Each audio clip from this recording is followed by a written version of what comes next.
Assalamualaikum sahabat-sahabat, terima kasih telah mengklik dan menyambangi channel Batak Muslim.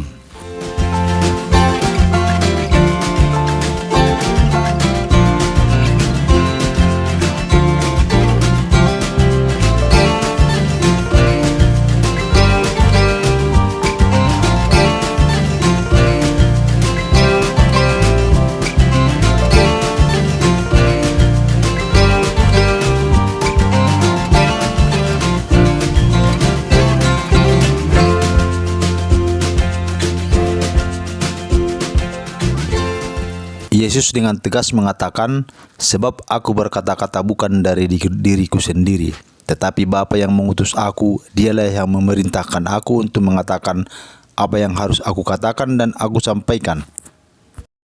Jadi jelas ya, Yesus mengatakan bahwa dia berkata-kata bukan dari dirinya sendiri. Jadi apabila dia menyampaikan sesuatu, itu adalah perkataan dari Bapanya. Seperti itulah para nabi-nabi. Semua nabi-nabi menyampaikan wahyu yang datang dari Allah Bapa. Jadi kalau mereka berkata menyampaikan wahyu itu dari Allah Bapa, bukan dari mereka sendiri. Kemudian Yesus mempertegas, "Firman yang kamu dengar itu bukanlah daripada aku, melainkan dari Bapa yang mengutus aku." Jadi perkataan-perkataan Yesus adalah dari Bapa yang mengutus Yesus, bukan dari dirinya sendiri. Kalau Yesus mengatakan, "Aku adalah Alfa dan Omega, firman Tuhan Allah yang ada dan yang sudah ada dan yang akan datang, yang Maha Kuasa," itu bukan dari Yesus, itu dari Allah Bapa, sesuai pernyataan Yesus sebelumnya. Kemudian Yesus mengatakan, "Aku berkata kepadamu, sesungguhnya sebelum Abraham jadi, aku telah ada." Itu bukan dari Yesus, itu dari Allah Bapa yang diucapkan melalui Yesus, melalui perantaraan Yesus. Semua para nabi-nabi begitu, menyampaikan wahyu dari Allah ke manusia. Seperti Musa di Imamat 11:45, "Sebab akulah Tuhan yang telah menuntun kamu keluar dari tanah Mesir." Apakah Musa Tuhan? Tidak. Musa mengatakan, "Akulah Tuhan." Kenapa dia tidak dianggap sebagai Tuhan? Kenapa orang Israel menganggapnya hanya sebagai nabi? Padahal dia mengatakan dengan jelas bahwa akulah Tuhan. Itu berarti orang Israel sudah tahu bahwa seorang manusia itu adalah seorang penyampai wahyu dari Allah Subhanahu wa taala. Ada seorang umat Kristiani terpelajar namanya Bobson Samsir Simbolon. Dia menolak teologi mainstream Kristen seperti Tritunggal dan Sabellian. Dia berpendapat Yesus bukanlah Tuhan, melainkan hanya seorang utusan, seorang nabi. Tuhan hanya Allah Bapa, tidak ada yang lain, tidak ada Tuhan lain. Mari kita dengarkan penjelasan Bang Bobson Simbolon. Jadi kalau kita betul-betul mau diskusi, tentu ya apapun itu ya harus mendengarkan dulu ya, begitu. Betul. Karena kalau dikatakan tadi, sebenarnya kalau kita berbicara di dalam Alkitab itu Esa adalah satu, ya, karena Paulus sendiri mengatakan hanya ada satu Allah yaitu Bapa dan satu Tuhan yaitu Yesus. Itu Paulus yang mengajarkan satu Allah, betul, Bapa, selesai. Betul. Satu Tuhan yaitu Yesus. Jadi kalau dikatakan Tuhan Yesus itu adalah Allah, maka Paulus sendiri tidak mengajarkan demikian. Begitu. Dalam memahami Alkitab, penting saya katakan, saya ini bukan seorang ahli teologi, ya, tidak. Ya. Saya ini hanya berusaha belajar. Tetapi dalam memahami Alkitab, tidak boleh ayat yang satu menabrak ayat yang lain. Makanya untuk menunjukkan keesaan Allah di dalam Kristen, merujuk kepada pengajaran Paulus. Yaitu hanya ada satu Allah, yaitu Bapa, dan satu Tuhan adalah Yesus. Maka jika ditarik ayat itu, berarti yang dimaksud Tuhan bukan Allah. Karena ada satu Allah, Bapa, satu Tuhan, Yesus. Nah, kalau kita mengkaji, apakah Tuhan yang di dalam bahasa Indonesia itu, Tuhan itu sama dengan Allah? Ternyata Tuhan itu adalah Lord. Ya, kalau kita kembali ke bahasa aslinya, Lord. Lord itu siapa? Dulu Kaisar Romawi juga Lord. Ya. Dulu raja-raja di luar apa itu di Romawi, di Yunani itu Lord semua. Firaun itu Lord. Berarti kalau dikatakan Tuhan yang dimaksud di situ adalah manusia yang memiliki kuasa. Ya. Atau manusia yang punya kuasa. Ya bukan Allah. Karena apa? Tegas Paulus mengatakan hanya ada satu Allah yaitu Bapa dan satu Tuhan yaitu Yesus. Jadi kalau berusaha untuk meramu, mencomot sana, mencomot sini, satu kesatuan, firman itu telah menjadi manusia. Kemudian manusia itu lahir ketika Yesus itu 100% manusia, 100% Allah. Saya orang yang tidak setuju dikatakan Yesus itu 100% manusia, 100% Allah. Kenapa demikian? Karena Yesus pernah dicobai iblis 3 kali. Ya, kalau Yesus dicobai iblis 3 kali, kita mengatakan Yesus itu adalah manusia, Yesus itu Allah. Apakah mungkin Allah itu dicobai oleh iblis? Tidak mungkin. Hebat kali iblis itu mencobai Allah 3 kali. Itu loh. Bertemu dengan Allah aja iblis sudah kepanasan, sudah hangus. Masa bisa iblis? Loh, itu manusianya. Lah ketika dicobai Allahnya kemana? Oh, jangan kita dibatasi dengan ruang dan waktu. Allah itu roh. Begitu ya ceritanya. Begitu. Lah jadi berarti Allah itu pindah-pindah dari tubuh Yesus. Tetap pasokan sendiri pakai saklar. Dari wujud Yesus itu, dari manusia Yesus itu pindah-pindah gitu. Ketika dicobain nggak ada roh Allahnya. Setelah dicobain baru balik lagi roh Allahnya, begitu. Iya, keluar masuk. Kita yang justru membawa roh Allah itu seperti ada di pikiran kita. Ketika itu menciderai Allah, kita katakan roh Allahnya nggak ada. Ketika itu tentang Allah, dia ada roh Allahnya. Lah itu kan mengikuti pikiran kita jadi. Jadinya on off ya. Ya itu. Jadi kita membawa Tuhan itu seperti apa yang kita pikirkan. Padahal kita yang harus mengikuti seperti apa maunya Tuhan. Betul. Itu loh. Kalau kita berbicara, saya mau katakan, saya harus orang Kristen, saya jemaat AKBP. Tritunggal itu apa? Tritunggal itu pengajaran. Selesai. Itulah salah satu ciri khas pengajaran Kristen. Tritunggal. Kalau kita kembali merujuk kepada Alkitab, Alkitab tidak mengenal yang namanya Tritunggal. Mantap. Kalau dikatakan Tritunggal, Musa itu ada Allahnya satu. Akulah Tuhan Allahmu, seru Tuhan kita. Tidak boleh ada Allah lain selain aku. Itu hukum Taurat yang pertama. Itu hukum yang terutama dan yang pertama. Tidak boleh ada Allah lain.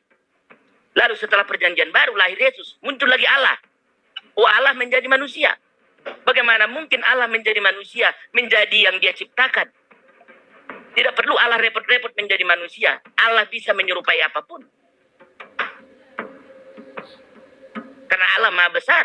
Allah maha segalanya. Ngapain Allah menjadi manusia? Kalau Allah menjadi manusia ikut menjadi terbatas nggak, Om? Oh ya, menjadi terbatas dong. Dia kan mengurangi kodratnya. Menurunkan kodratnya. Mantap. Menurunkan hakikatnya. Lah dia sudah menjadi sang pencipta, ngapain dia jadi manusia? Kalau menciptakan manusia baru mantap ya. Lah iya. Coba kita bayangin kalau dikatakan Allah menjadi manusia.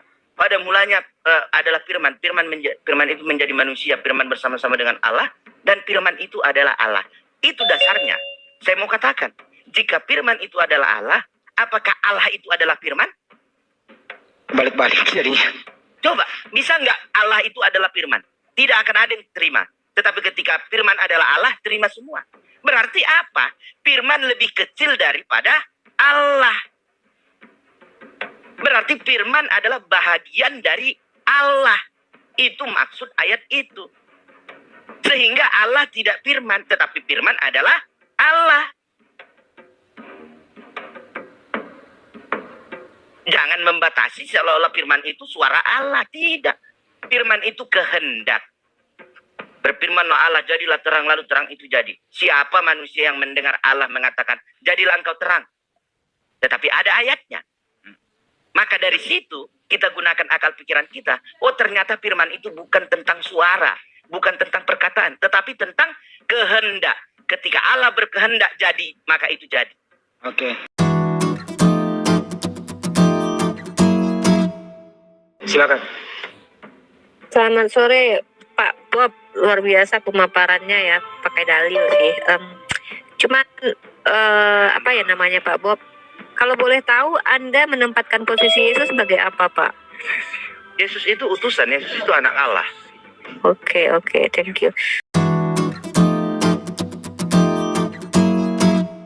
Jadi begini Umi Rifa, sebenarnya antara Yohanes 1 itu tadi juga bertentangan dengan dalil ketika malaikat menemui Yusuf. Yusuf berencana meninggalkan Maria. Lalu dia mengatakan, anak yang ada dalam kandungan Maria itu adalah dari Roh Kudus. Malaikat tidak bilang anak yang di kandungan Mbak Maria itu adalah firman. Tidak ada begitu. Berilah namanya Yesus. Makanya saya selalu mengatakan, Yesus ada sejak kapan? Sejak di dalam kandungan Bunda Maria. Karena disitulah malaikat mengatakan, berilah namanya Yesus. Sebelum itu, kita tidak tahu namanya siapa. Kalaupun ada. Apakah firman? Benar. Ayo kita buka firman itu. Di perjanjian lama itu sangat banyak firman. Firman yang mana? Begitu loh. Benar. Karena kalau kita mengatakan Yesus itu dari mana? Yesus di kandungan Maria itu dari Roh Kudus. Bukan dari firman. Atau firman menjadi manusia.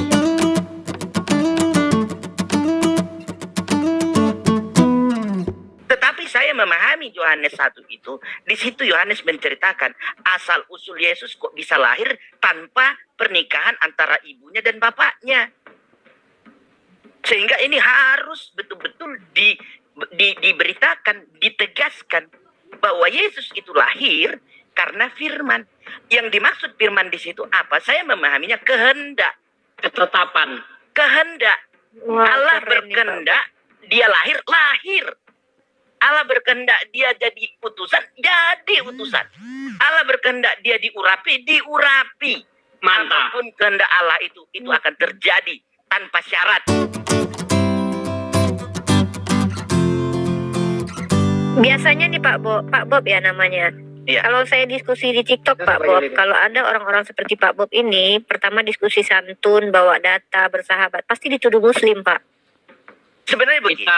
Kita tutup aja share screen-nya. Jadi begini. Keren nih Pak Bob nih, luar Sebenarnya biasa. begini. Seperti yang disampaikan Pak Jordan tadi. Sebenarnya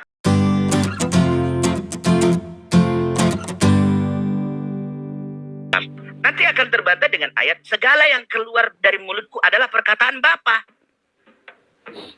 Yesus mengatakan demikian. Maka yang keluar dari mulut Yesus adalah perkataan Bapa, bukan perkataan Yesus sendiri. Ayo itu bagaimana? Ayo bagaimana? Makanya kalau kita mau betul-betul mencari kenapa Yesus bisa berkata-kata demikian, kenapa Yesus bisa berbuat demikian, ternyata ada sumber dari segala yang dilakukan Yesus, segala yang ditunjukkan Yesus, segala yang diperbuat Yesus. Semua yang keluar dari mulutku adalah perkataan Bapa, dan yang kulakukan adalah pekerjaan Bapakku di surga.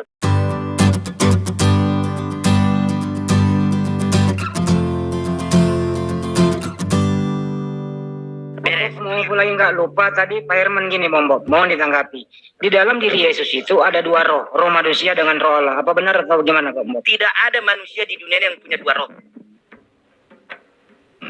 Kalau ada manusia, kalau ada manusia di dunia ini yang punya dua roh, itu menunjukkan Allah tidak konsisten. Subhanallah. Subhanallah. Allah tidak konsisten.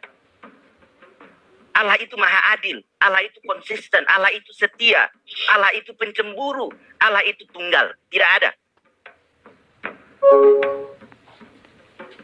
Begitu, tetapi berbicara Lord Jesus, silakan pengajaran, silakanlah, begitu. Itu pengajaran, itu doktrin, tetapi jangan menghilangkan keesaan Allah hanya gara-gara ingin mempertuhankan siapapun itu.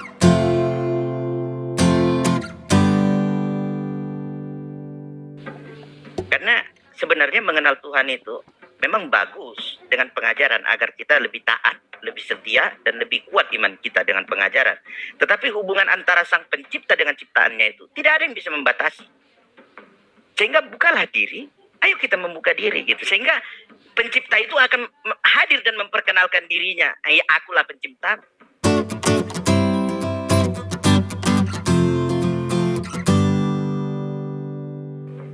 Makanya kalau saya ditanya di Alkitab itu, sebenarnya apakah Allah Israel seperti teman-teman yang lain-lain di channel itu apologet Kristen yang lain? Oh, Allah Israel? Oh, tidak. Kalau ditanya Allahmu Bob siapa? Allahku itu Allah Abraham. Kenapa aku pilih Allah Abraham? Karena disitulah Abraham menunjukkan ketaatannya dan Allah menunjukkan komitmennya. Allah membuat perjanjian dengan Abraham. Maka yang saya sembah adalah Allah Abraham, bukan Allah Israel. Allah Israel itu baru datang itu. Bukan Yesus ya? Bukan. Oh ya, tidak dong. Karena Yesus sendiri berdoalah engkau kepada Bapamu di surga.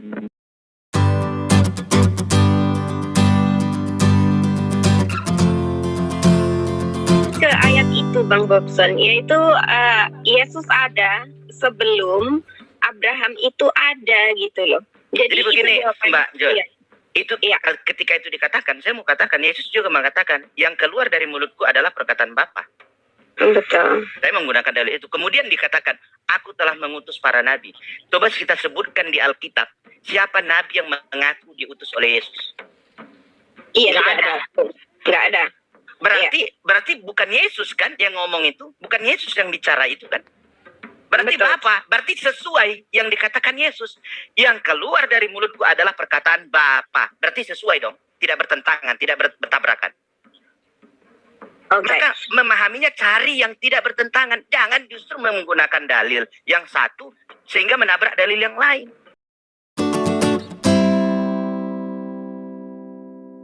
Di dunia, bagaimana Yesus narasi bahwa aku ada sebelum dunia dijadikan? Betul, Yesus mengucapkan itu dari mulutnya dan mengatakan itu. Tetapi Yesus mengatakan segala yang keluar dari mulutku adalah perkataan Bapa. Artinya apa? Yang mengatakan itu Bapa, tetapi yang mengucapkannya Yesus. Kalau dikatakan Yesus itu ada sebelum dunia diciptakan, itu jelas bertentangan dengan anak yang ada di kandungan Maria adalah dari Roh Kudus dan berilah namanya Yesus. Yesus ada seketika di kandungan Bunda Maria. Karena di situ dia diberi nama Yesus. Ya, bagaimana dengan Yohanes 1 ayat 5, Bang Bob? Yang mengatakan? Ya, seperti itu ya. Iya, Kan itu. Yesus mengatakan itu, tetapi yang berbicara itu apakah Yesus atau Bapaknya? Bapaknya. Segala sesuatu yang keluar dari mulutku adalah perkataan Bapa. Yang kulakukan adalah pekerjaan Bapakku. Sebab aku datang untuk apa Yesus datang? Memuliakan Bapaknya. Argumentasi Bang Bobson sangat kuat sekali. Dia mendasarkan logika dan ayat-ayat Alkitab. Dan dia sudah bisa keluar dari dogma gereja, dari pengajaran gereja menurut istilah Bang Bobson. Biasanya orang terbelenggu dengan dogma-dogma yang diajarkan oleh gereja dari sejak kecil. Tetapi Bang Bobson telah keluar dari dogma-dogma itu. Sulit menyanggah argumentasi Bang Bobson yang sangat kuat seperti ini. Terima kasih sahabat-sahabat telah menyaksikan channel Batak Muslim sampai selesai. Semoga kita tercerahkan dari paparan Bang Bobson.